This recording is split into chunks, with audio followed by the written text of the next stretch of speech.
Purihin ng Diyos, salamat sa Panginoon at tayo po ngayon ay pinagkaisa ng Panginoon upang makinig sa kanyang mga salita. Pakikinggan po natin na banal na salita ay manggagaling po sa lugar po ng Door of Faith link po.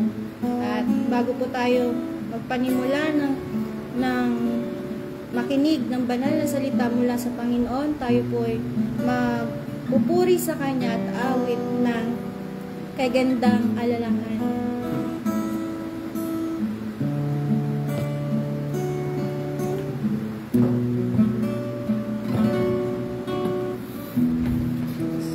Hallelujah. Purihin kayo, Panginoon. Hallelujah. Di po tayo po ay awit sa Kanya kagandang alalahan. Kagandang alalahanin.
Kagandang alalahanin,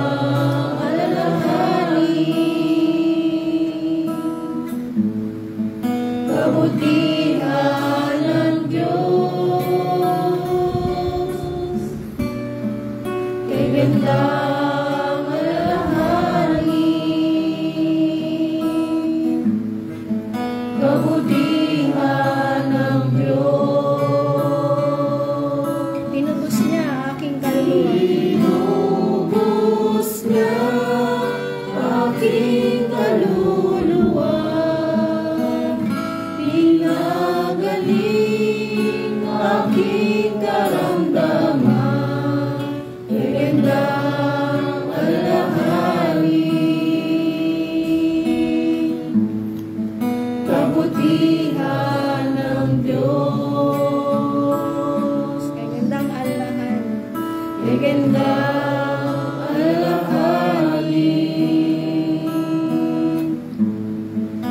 kabutihan ng Diyos, kagandang alalahanin, kabutihan ng Diyos. Yes, Lord. Hallelujah, hallelujah. Purihin kayo, Panginoon, sa oras na ito, Panginoon. Kami po ay magpupuri sa inyo at sasamba, Panginoon. Kayo lamang aming madakila sa oras na ito, Panginoon. Hallelujah, hallelujah. Purihin kayo, hallelujah. Ang naming Diyos na makapangyarihan sa lahat, tunay kayong dakila at tapat sa aming buhay. Hallelujah. Panginoon, kami po patuloy ninyong gabayan, Panginoon, ng inyong banal na Espiritu, Panginoon, at ang inyong presensya ang manguna ngayon, Panginoon, sa aming pag-aaral ng inyong salita, Panginoon. Hallelujah. Hallelujah. Tulungan niyo kami, Panginoon. Bigyan niyo kami ng karunungan, Panginoon, at pangunawa sa aming puso't isipan, Panginoon, na maunawaan ang anumang inyong ipapahayag, Panginoon, sa oras na ito, Panginoon. Kami makikinig sa iyo, Panginoon, at ang inyong banal na Espiritu ang manguna, ang Lord God. Hallelujah. Hallelujah. Patuloy ko rin po dinudulog sa inyo, Panginoon, ang maghahayag ng inyong banal na salita, Panginoon. Ibabay niyo po siya sa inyong likuran, Panginoon, upang kayo ang makita at marinig namin, Panginoon, sa lahat po ng makikinig at nanonood, Panginoon. Gabayan niyo rin po ang kanilang puso at isip, Panginoon. Bigyan niyo sila ng kaunawaan, Panginoon. Ma-apply po ito sa kanilang mabuhay, Panginoon. Hallelujah. Salamat po, Panginoon, sa pag-iingat at kalakasan na binibigay niyo sa amin. Tunay kayong dakila, Panginoon. At sa inyong pag-ibig na binibigay sa amin. Maraming salamat, Panginoon. Hallelujah. Hallelujah. Salamat, Panginoon. At ang devotion na ito ay nagbibigay halimbawa, Panginoon, sa amin ng pagkakaisa, Panginoon, upang magpuri sa inyo, Panginoon. It is good to remember na kayo ay isang mabuting Panginoon. Hallelujah. Hallelujah. Purihin kayo, Panginoon, sa pangalan ni Jesus. Lahat po yung anak ng Diyos ay magsabi na Amen. Hallelujah. Sige po, tayo po ay darako na sa pinakamahalagang pakikinggan po natin ang pag-aaral sa salita ng Diyos at pangunahan po ng ating Sister Cristina Villanueva.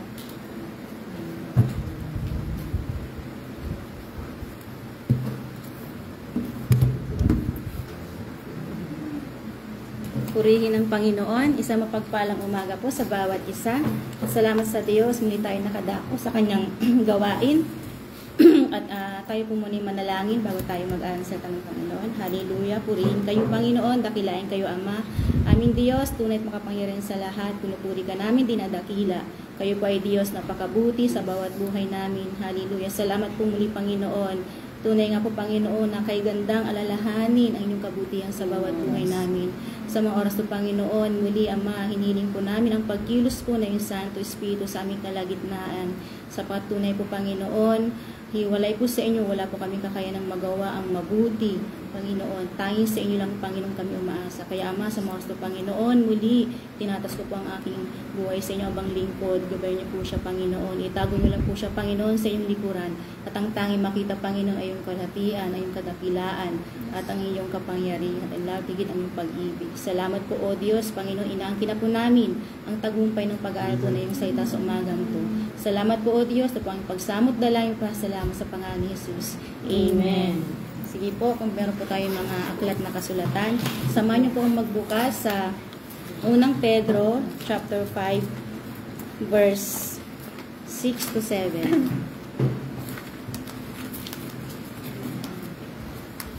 Pangalang pagkabanggit po, unang Pedro, chapter 5, verses 6 to 7. At sabi po dito, sa aking pong version ay magandang balita. Sabi po dito, kaya nga pasakop kayo sa kapangyarihan ng Diyos at dadakilaan niya kayo pagdating ng takdang panahon. Ipagkatiwala ninyo sa Kanya ang inyong mga alalahanin sa buhay sapagkat Siya ay nagmamalasakit sa inyo. Purihin po ang Kanyang salita. At ito po ay pinamangatan kong humility under God's power and overcoming anxiety. At salamat sa Diyos nung ito ay pinagbulay-bulayan ko ay hindi po lingid sa atin na itong lahat ay naranasan po natin, lalo tigit tayo ng mga lingkod ng Panginoon. At dito, ito pong ating binasa ay ito po ay sulat ni Apostol Pedro, Apostol Peter sa kanyang mga mananampalataya sa Asia Minor dahil sila po ay naliliglig din ng pag-uusig ng mga alalahanin, at ito ay bilang encourager din at pampalakas ng pampalataya. Kaya nasabi po niya ito sa mga kasamahan niyang mananampalataya. At dito rin sa atin, sa ating kasalukuyan na buhay, ito po ay wala pong lingid na ito po ay ating naranasan din po. At sa sinabi to sa verse 6, kaya pasakop kayo sa kapangyarihan ng Diyos at dadakilan niya kayo pagdating ng takdang panahon. Ito po ay sinabi dito na pagpapakita ng pagpapakumbaba or humility sa ating sovereignty God. Ito po ay dakilang kapangyarihan ng ating Panginoong Diyos. At sabi po dito, ang pagpapakumbaba ay ito po yung kinakalugdan ng Panginoon. Amen po. Sabi niya po dito ay sa pagiging pagpapakumbaba ando yung freedom from pride or arrogance. Dahil tunay nga po na sabi nga po ay walang matuwid kahit isa. Sabi nga po sa Romans 3:10, wala pong matuwid kahit isa. Kaya bilang tayo ay mga lingkod ng Panginoon, talagang yung pagpapasakop natin sa kapangyarihan ng Panginoon ay nararapat at dapat nating gawin bilang mga lingkod ng Panginoon upang tayo magtagumpay. At kung bakit ito ay pinapalaan ng Apostol Pedro, dahil nga po kung ating babasahin sa chapter 5, ito po yung pinamagatan ito na pangangalaga at pagiging handa.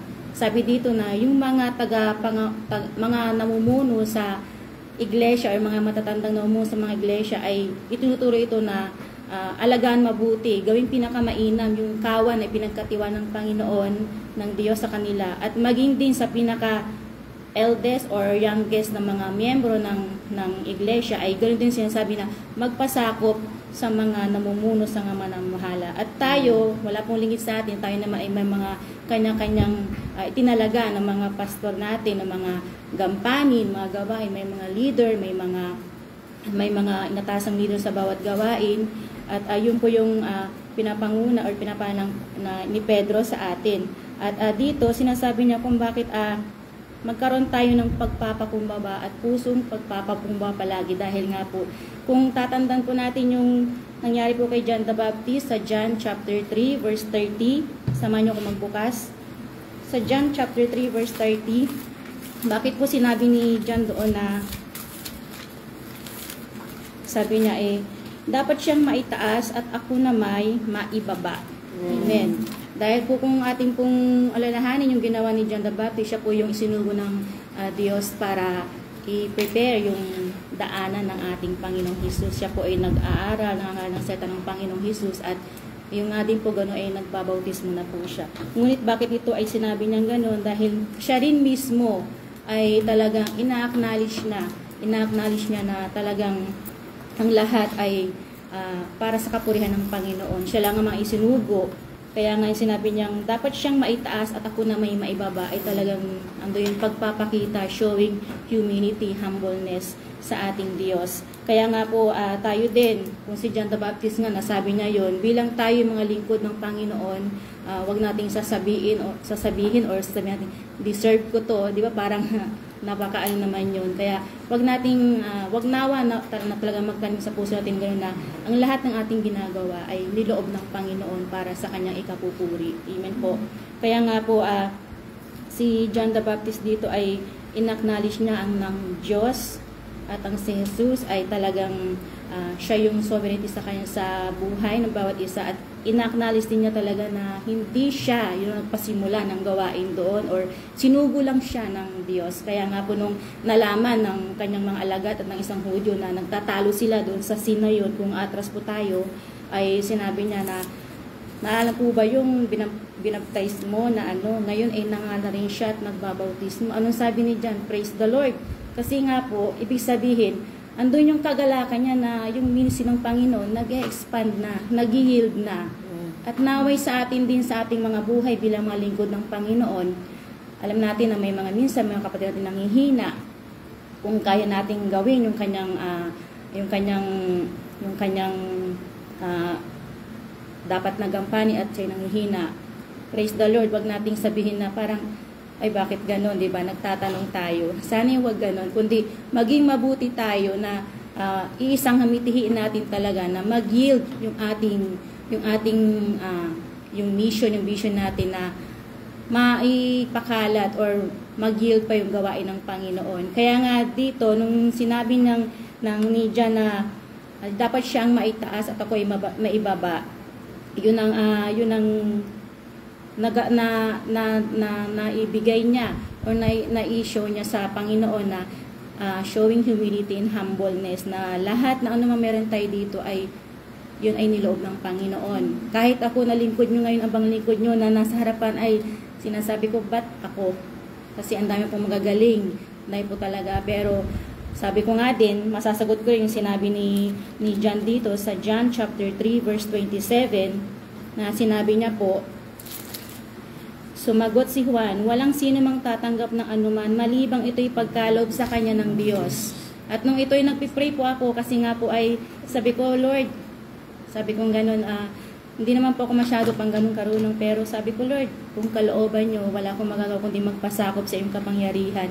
At salamat tayo sa Diyos, hindi tayo binigo, tayo po ngayon ay nakaharap sa Panginoon dahil lang po sa habag at biyaya po ng ating Diyos na buhay. Siya ang maitaas at hindi po yung ating mga sarili, maging sa ating mga karungan. Dahil tunay nga po na sabi niya sa Roma chapter 3 verse 10, walang sino mang matuwid, wala kahit isa. Amen po. Dahil lang po talaga sa biyaya at habag ng ating Diyos na buhay. Kaya po, sinabi sa unang Pedro chapter 5 verse 5, sabi niya po dito sa unang Pedro chapter 5 verse 5,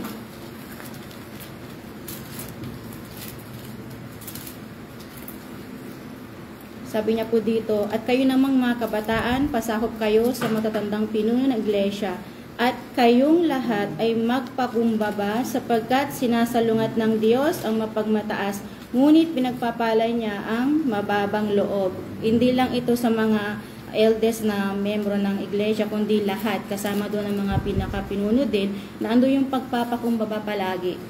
Amen. Ando yung pagpapakumbaba na hindi sa ating sariling kakayanan, lakas, talino, kagalingan, abilidad, kundi ang lahat ng to ay para sa Panginoon at tanging sa Panginoon lamang. Kaya dito sinabi, sinasalungat ng Diyos ang mapagmataas, ngunit pinagpapala niya ang mababang loob. Kaya talagang doon po talaga na sinasabi sa ating sa verse 6 na dadakilan niya tayo pagdating ng takdang panahon. Pag alam ng Panginoon ang puso natin nagpapakumbaba, He will lift up high yung mga anak niya na talaga nagpapakumbaba na tumatawag sa kanya. Kaya nga po kung bakit nasabi niya to, dahil hindi po ligid sa atin ang mga lingkod ng Diyos ay marami talagang mga hinaharap.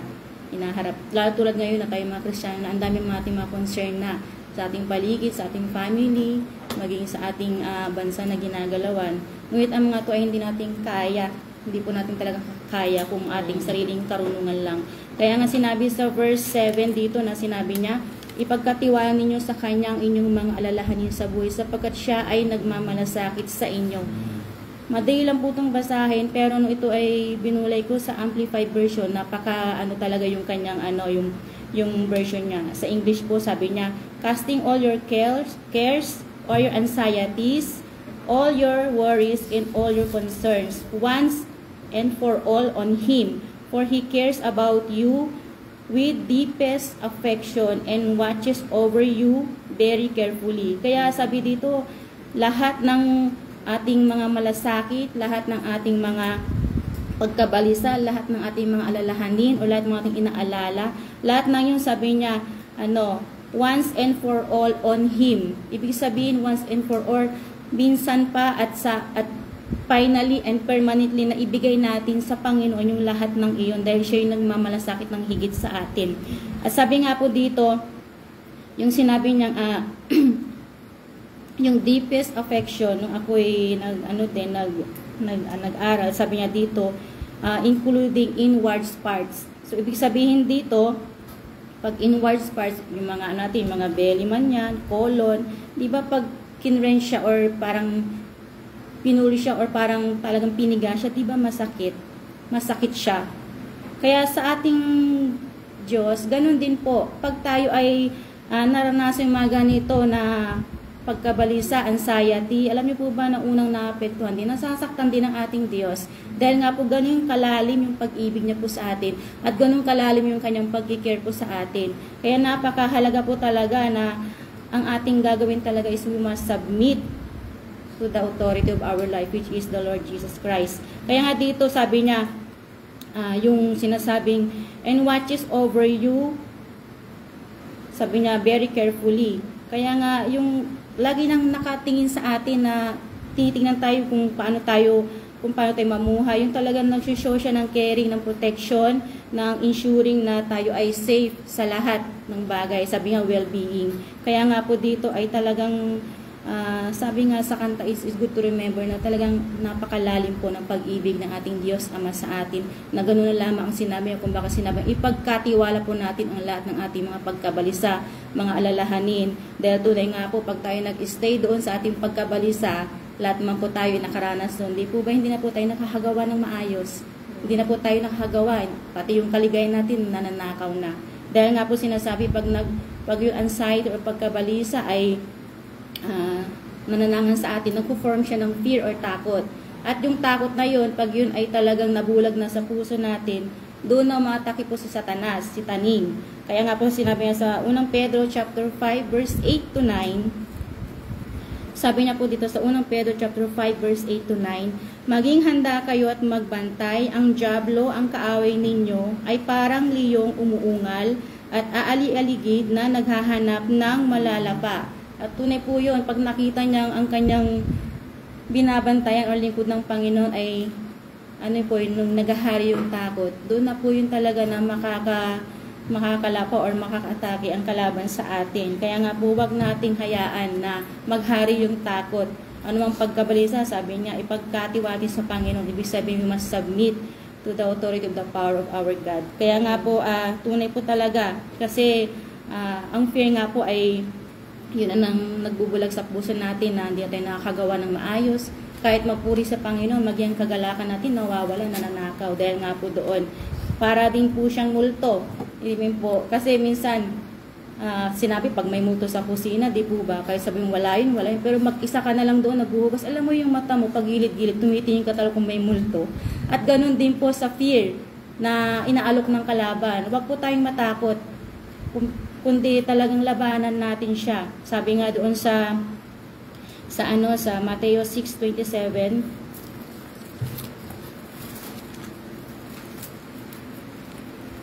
Mateo 6:27, sabi niya po dito,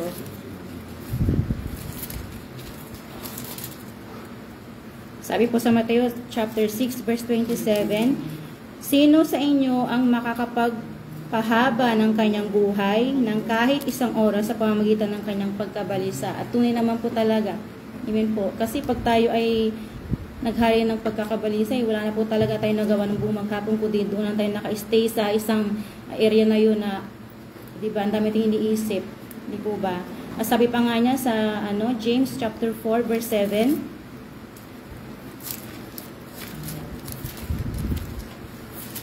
James chapter 4 verse 7.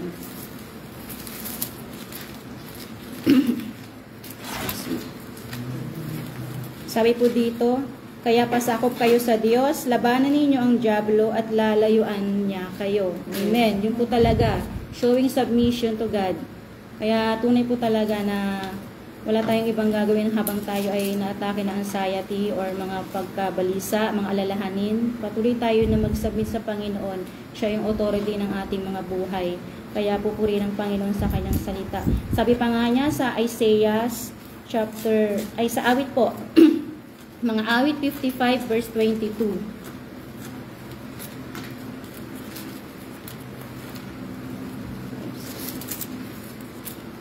Sabi niya po dito, ilagak kay Yahweh iyong suliranin, aalalayan ka at ipagtatanggol rin ang taong matuwid, di niya bibiguin. Salamat po sa kanyang salita. Sinasabi itong ang taong matuwid hindi sa mabuti nating gawa, kundi yung pagiging yung matuwid natin ay ang pagtanggap at pananampalataya na siya ang Diyos sa buhay natin at sa kanyang ginawa sa krus ng Kalbaryo. Kaya salamat sa Diyos, lagi nating ilagak yung mga suliranin po natin, anumang alalahanin, anumang mga problema, anumang mga pagkabalisa, yun pong lahat ay galing po sa kalaban at ang tanging tagumpay lang natin talaga ay ang Diyos na buhay. Kaya kailangan talaga yung submission talaga sa authority ng buhay natin na siya lang talaga yung makakapagpatagumpay ng ating mga laban at hamon sa buhay. Amen po. Sabi nga po sa John 1 John chapter 4 verse 4 sa New King James Version yung aking nakuha dito na verse.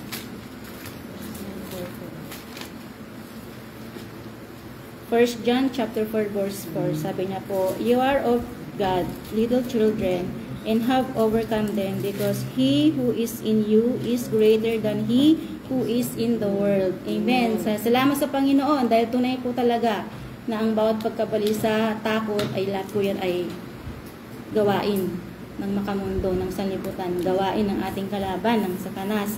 Kaya nga po talagang magpapasakop tayo sa ating Diyos na makapangyarihan. Ang kanyang kapangyarihan ay dakila at magpakailanman. Kaya sa ating buhay, maging sa ating bansang Pilipinas ngayon, dati wala akong sa news, pero ngayon nung naglabasan yung mga news na yan, nag-worry tayo kasi may mga kapatid din tayo doon, lalo yung darating daw na ganitong 21. Panalangin po natin na maging mapayapa at maayos yung ating bansa. Hindi lang sa bansa natin, kundi sa buong mundo. Marami talagang laganap na ngayon na gumagawa ng talagang makamundo or unrighteous na gawain na maraming nadadamay, lahat mga inosente na tao, mga bata, lahat higit yung mga ating kapatiran doon at mga pamilya po natin. Kailangan po natin talaga na hindi tayo kailangan mag-worry, kundi ilagak natin sa Panginoon dahil sabi nga po siya ay concerned sa lahat. Higit sa lahat, siya yung talagang yung deepest affection niya sa atin.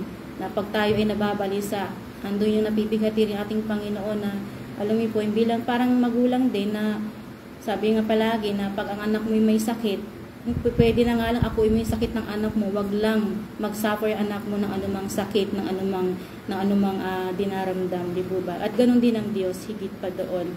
Kaya nga po, yung kanyang pag-ibig sa atin ay naon na po niyang binigay at pinadama sa atin. Iyon po yung dapat na tayo ay maipako doon sa krus. Di po ba?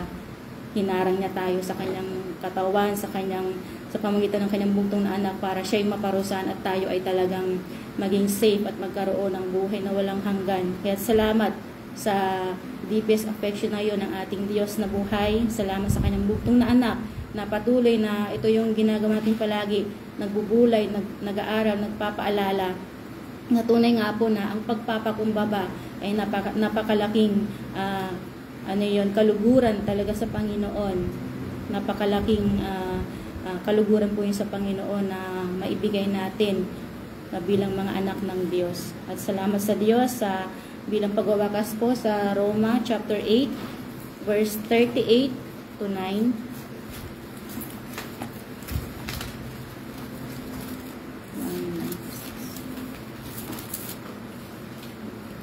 Kung meron po tayong sabay niyo po kung magbasa kahit iba't iba yung version natin. Roma chapter 8 verse 38 to 9. Sige po. Sapagkat natitiyak kong walang makakapaghiwalay sa atin sa kanyang pag-ibig, kahit ang kamatayan o ang buhay, ang mga anghel o ang mga pamunuan, at ang mga kapangyarihan, ang kasalukuyan o ang hinaharap. Verse 39, ang kataasan o ang kalaliman o alinmang nilalang ay hindi makakapaghiwalay sa atin sa pag-ibig ng Diyos na ipinagkaloob sa atin sa pamamagitan ni Kristo Jesus na ating Panginoon. Purihin po ang kanyang salita, talagang napakabuti. At ngayon masasabi natin na if God is for us, who can be against us? Nothing can separate us from the love of God. Yun po lagi natin sabihin pag inaatake tayo ng ng mga ganyang anxiety, depression, pag-aalala, dahil po yung lahat ay na-overcome na po ng ating Diyos na buhay. At salamat sa Diyos, dalayan ko po na ito po ay nakapagpatibay pa sa ating pananampalataya, nakapagpalakas pa sa ating pananampalataya, at patuloy na makapamuhay tayo ng ligtas sa araw-araw dahil meron tayong Diyos na nagmamahal sa atin magpakailanman. Sige po, tayo manalangin. Hallelujah. Purihin kayo, Panginoon. Aming Diyos, makapangyarihan sa lahat. Muli, Panginoon, maraming salamat, O Diyos, sa pagkakataon muli, Panginoon Lord, sa bawat salita niyo na ibinabangon yung Panginoon, ay tunay nga po, Panginoon, nakapagpalakas po sa aming pananampalataya, nakapagpalakas po sa araw-araw po namin po, umuhay, Panginoon, na kami maging ligtas, Panginoon, sa inyong kapangyarihan. Hallelujah. Salamat po, Panginoon, sa bawat salita na ibinabangon yung Panginoon. Dalayan po namin, Panginoon, ang mga to, Lord, ay hindi maagaw ng kalaban. Patuloy niyo, Panginoon, lukuban ng iyong badugo, Panginoon, na sa tuwing kami nagdaranas, Panginoon, na mga ganitong pag-aala, Panginoon, ay lagi namin, Panginoon, ma-discern ang boses niyo, o banal na Espiritu. Kayo ang palagi ang magpaalala ng iyong masalita. Salamat po, O Diyos. Dalayan po namin, Panginoon, sa mga kapatiran po namin nanunood na katunghay ngayon. Hallelujah. Maging sa mga kapatid ko na ito, Panginoon, Lord, dalayan po namin, katagpuin niyo, Panginoon, ang bawat mga pangalan po ng bawat isa. Nananampalataya po kayo, Panginoon, na sa bawat mga salita niyo, Panginoon, Lord, ay kinatagpo niyo na, Panginoon, lahat ng aming mga pangangailangan. Hallelujah. Salamat po, O Diyos. Dalayan po namin, Panginoon, Lord, ingatan niyo, Panginoon, bawat isa. Ngayon pong araw ng linggo ay araw niyo, Panginoon. Pagpalain niyo ang araw to, Panginoon, Lord, na idako niyo ang iyong mga anak, Panginoon, sa iyong bahay panambahan. Magkakaisa na magpupuri, Panginoon, sa natatang iyong pangalan. Hallelujah. Salamat sa inyo, Panginoon. Ingatan niyo pang bawat sa Panginoon. Tiyatas po namin, Panginoon, umagang to, Panginoon, Lord.